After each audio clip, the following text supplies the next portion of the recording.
Hi tribe, welcome again to my vlog. If this is the first time seeing me on today's vlog, you're welcome. I create lifestyle content to help new and outbound immigrants settle easily and faster in a new land, and I'm filming from Saskatoon in Saskatchewan. So if you're new here, welcome. I'm using this opportunity to welcome all my new subscribers to the Flookiesden tribe. So you're welcome. So excited to have you on today's vlog. Do well to go through all my previous videos if you're yet to understand all the things that you need to know as new immigrants or outbound immigrants, so it can be seamless for you to settle in a new land. Canada is a very vibrant society, and I think it will do you a whole lot of good to go back to my old videos and continue to click like and thumbs up. As new immigrants to Canada, building a good credit history cannot be overstressed. And this will place you in a good spot when you're looking forward to using it in the near future. Today's video, I'm going to be shedding more light into how to build a good credit score, how to calculate it, factors that affect your credit score, and how to improve and maintain a good credit score here in Canada. So I want you to listen up to the very end to get the full information that is required in this video. Also hit the subscribe button and notification bell. At any time during the video, feel free to leave a comment as well, and let's get started.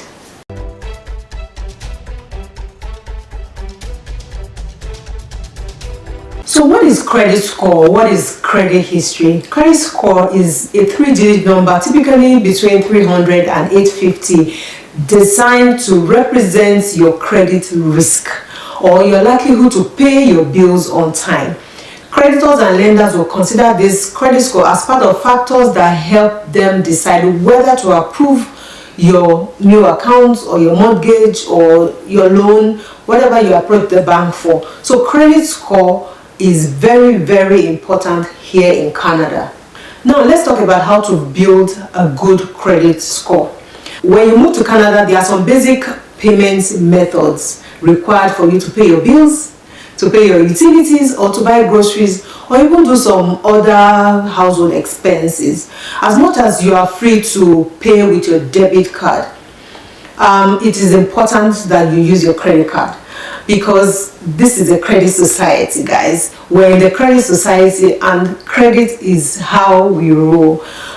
So it is important for you to get a credit card from a bank so that you can use that on your finances. Whatever you want to do, you can use your credit card so that you can build credit history. Here's a disclaimer: I am not a financial advisor, and all of what I'm going to be sharing will just be based on my experience and research that I've done on this particular topic. So let's go on. As new immigrants to Canada, by default, banks will offer you, alongside opening a bank account, a credit card.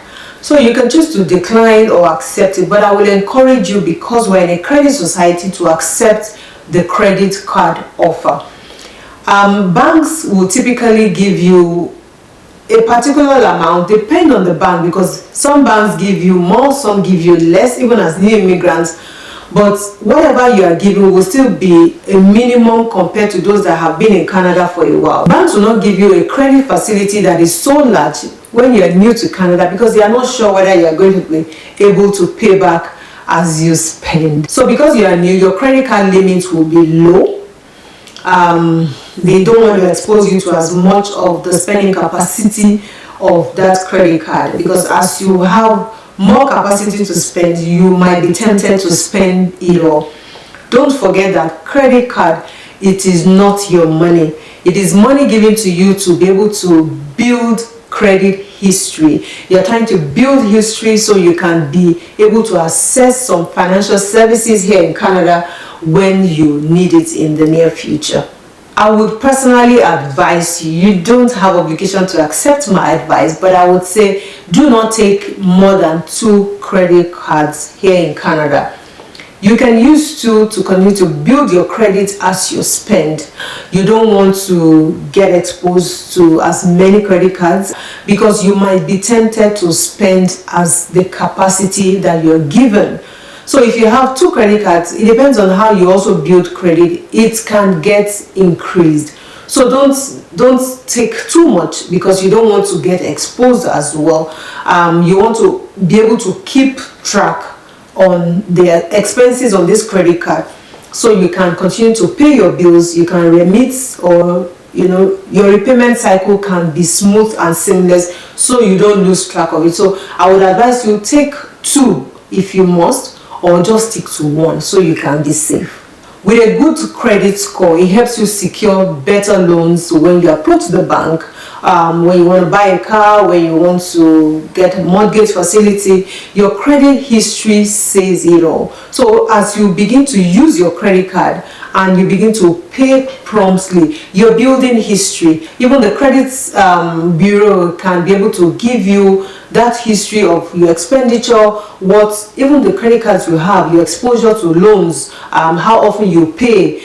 All of those are built over the time when you use your credit card and you pay promptly. You also have opportunity to get better interest rates, good phone plans when you are good on your remittances or your credit cards. So please know, for one, like I will continue to say like a broken record, credit card is to help you build credit history. It is not a free money for you to spend and not pay back. Now let's talk about how to calculate your credit score, because I'm sure you might be wondering, okay, so how do I know how to calculate or know whether I'm in a better standpoint on my credit score? So number 1 is that your payment history accounts for about 35% of your score. I've said it over and over again that when you use your credit card, please pay back. There's a cycle in which you pay. There's a 21-day cycle that the bank gives you. So pay back your credit card. When you spend it within the 21-day cycle, please pay back everything. If you are probably short of funds, at least pay back the minimum, which you can find in your statement. But I would advise you, and strongly advise, that please do not spend more than your capacity. Do not spend more than you can afford to pay back. Understand your budget, your income, your cycle, your expenditure, and just spend within that. Typically, when you are given, for instance, a $1,000 credit limit, you should not be spending more than 30% of that amount, and that keeps you in a good standpoint, and you want to be able to remit. So if you have a $1,000 credit card limit, you shouldn't be spending more than $300 per month.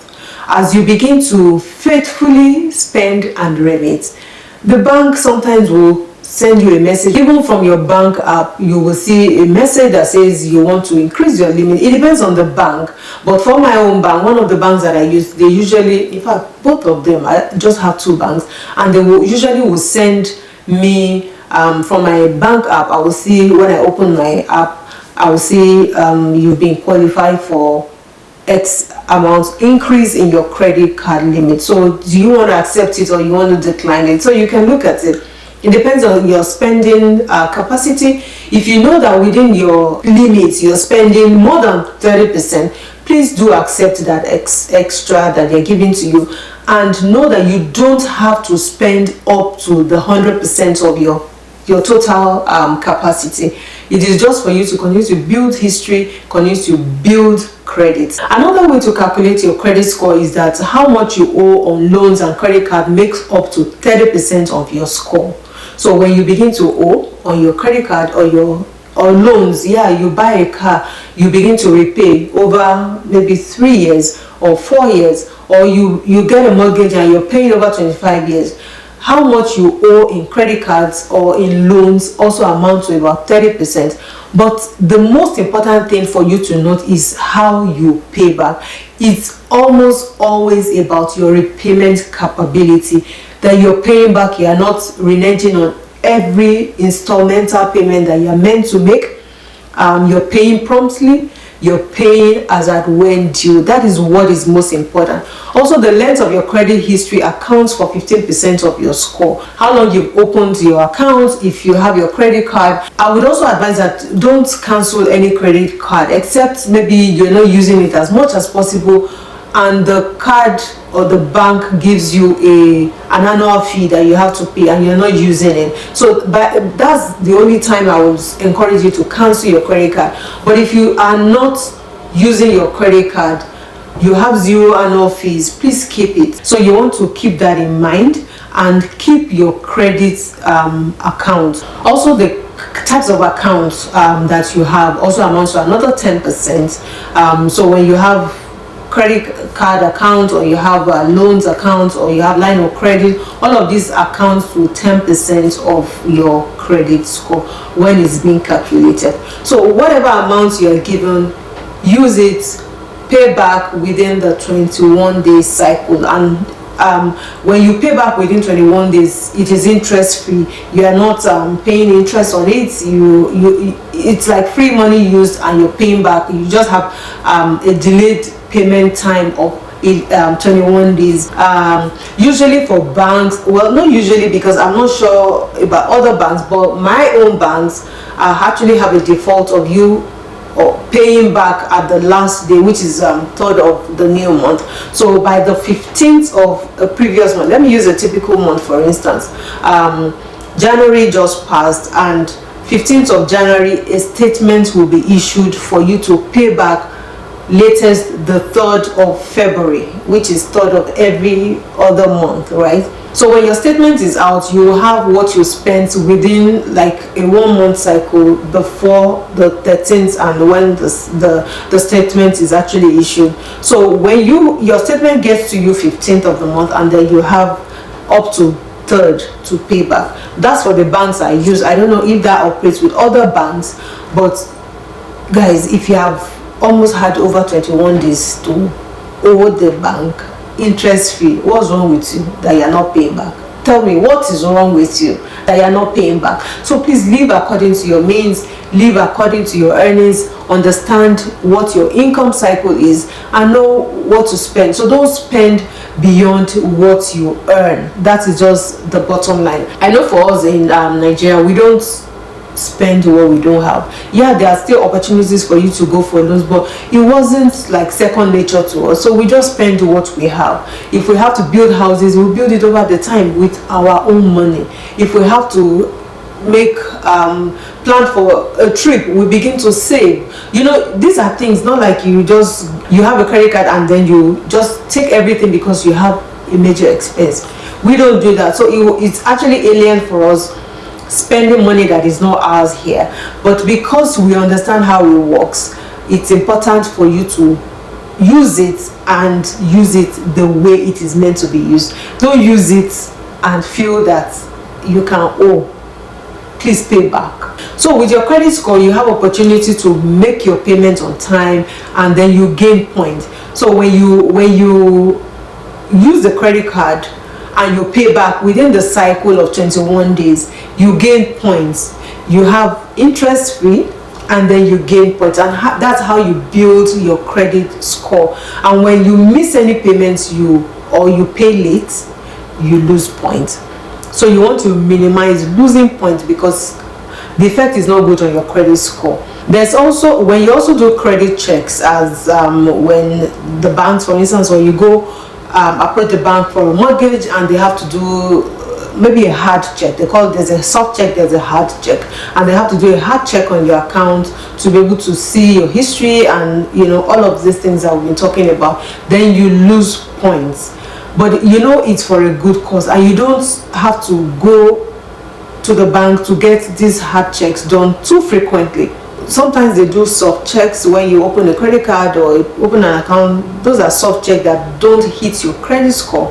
But for major expenditures, there will be a hard check that will hit your account and then reduce your points. But as you begin to pay, as you use app and pay, and pay on time, you keep accumulating these points over the time. And there's always a minimum threshold of when you have a healthy credit score of 700. That is good, but you can still continue to build up, because you know that when you need to do a hard check, the points will drop. So continue to build your credit, continue to use your card, continue to pay on time, do not owe, so that your credit score can increase in points. Here in Canada, there are 3 credit agencies responsible for calculating your credit score and also keeping track of it. So we have the TransUnion for those that are in Quebec, and other places in Canada we have Equifax and Experian, and they are the three major consumer reporting companies here in Canada, and they update your report monthly. So you can always go online. I'm going to flash the website up on the screen. You can request a copy of your credit history by going online to annualcreditreport.com, and you'll be able to obtain that for free. Alternatively, you can also go into your bank app. You can access your credit score from your bank app, or you go online on your bank website and you'll be able to see your credit. But you know, there's a little bit of difference in that, but at least the one online gives you an extensive report of how healthy or how you're doing.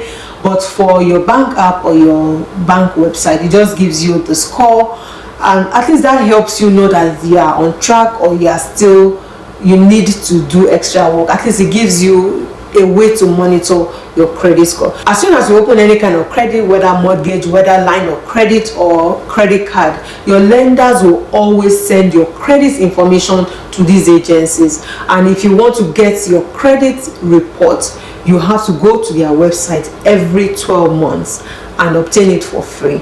But if you go frequently, you'll be paying for it, and you don't need it. Really, you don't need it.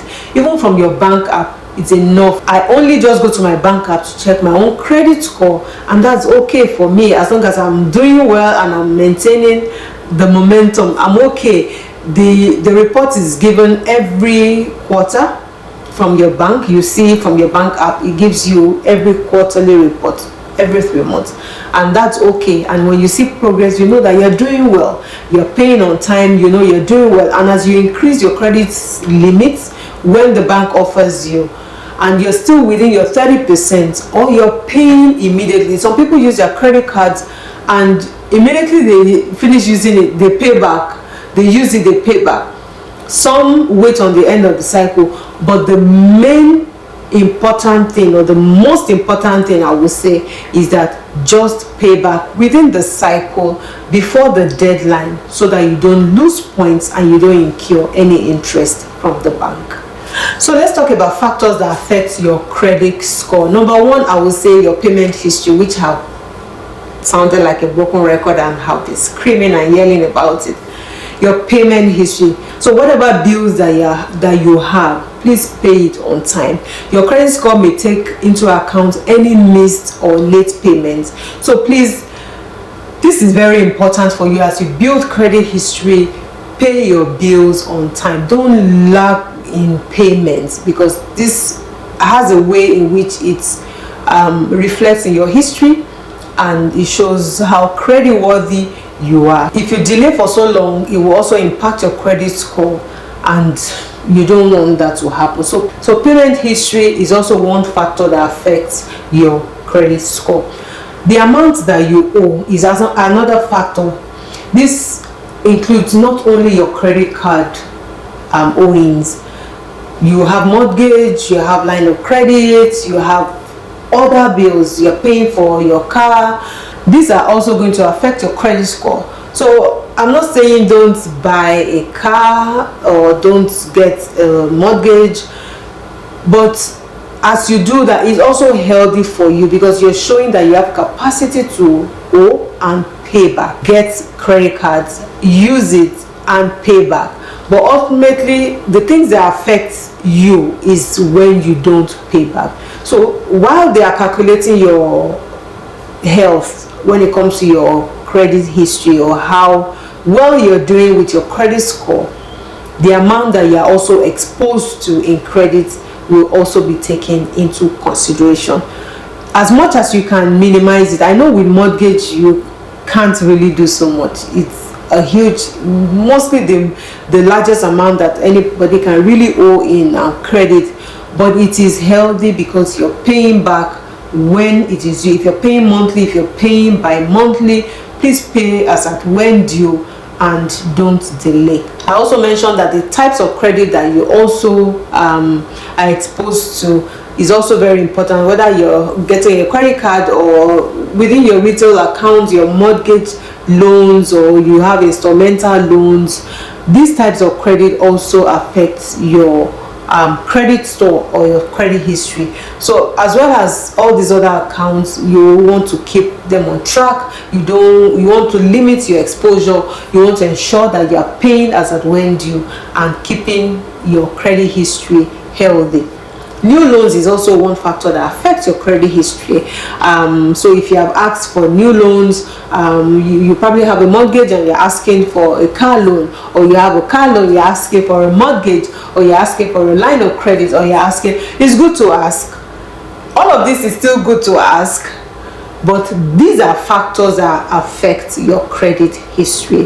When you're asking for loans or you're exposing yourself to credit, you shouldn't be at too short intervals in period, so that you can be able to show your rewarding, at least the ones you've collected. How have you used it? Have you paid back? Have you been very diligent in tracking and making sure that you're not losing time in between payments? You're paying what is due. You're paying before the deadline. You know, all of this is important. So when you ask, they know that you've been faithful in the small ones.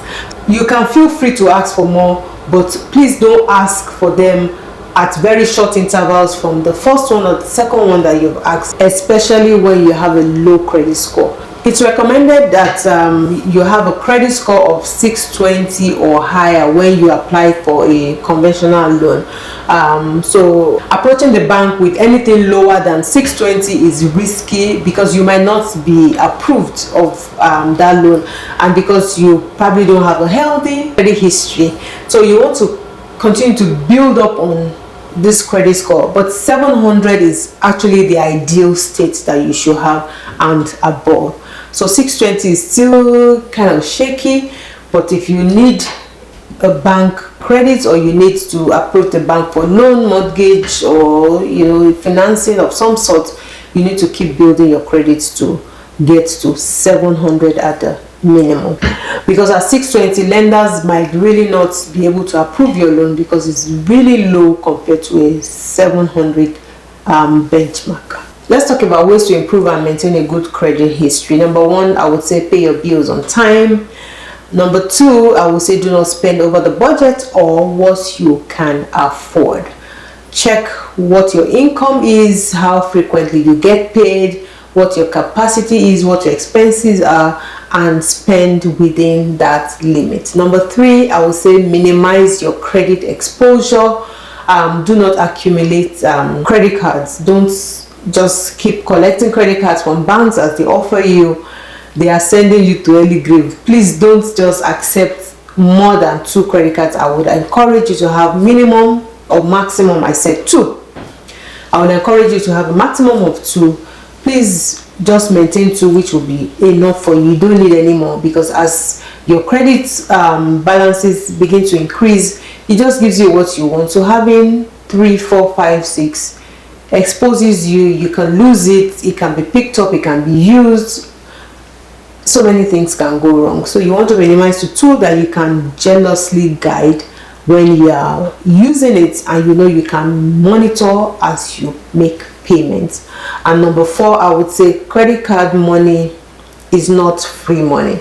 It is not your money. It is not free money. You still have to pay back. So put this in mind while you're using your credit card, so that you are maintaining a good credit history and a good credit score. So as I close on this note, I want to encourage you. I've said so many things on today's video. If this has been helpful to you, leave a comment in the comment section. What have you learned from this video? And remember to share this to help new immigrants, especially as they land, because some of them really don't have information about what credit card is. Some are confused. So this should be able to enlighten them. Do share, like, subscribe, and continue to follow my channel. See you again in another vlog. Bye.